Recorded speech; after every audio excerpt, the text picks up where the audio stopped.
Hello, এখন আমি আছি মুর্শিদাবাদের হাজারদুয়ারিতে। তো চলো এখানে কিভাবে এলাম তোমাদের সঙ্গে পুরো জার্নিটা শেয়ার করি। আমি ছিলাম আমার মামা বাড়িতে, আর সেখান থেকে ট্রেনে করে চলে গেলাম একদমই লালবাগ স্টেশনে। সেখান থেকে গঙ্গা পার হতে হলো। আর এত গরমের মধ্যে গঙ্গা পার হওয়ার সময় মনেই হচ্ছিল না যে এতটা গরম পড়েছে। একদম ফ্রেশ হাওয়া দিচ্ছিল। গঙ্গা পার হওয়ার পর আমরা টোটোতে করে পৌঁছে গেলাম একদম হাজারদুয়ারির মেন গেটে।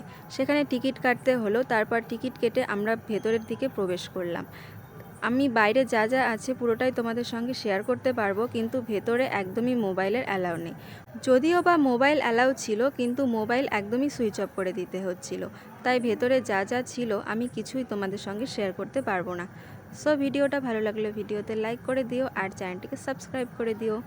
দেখা হচ্ছে নেক্সট কোনো ভিডিওতে। বাই।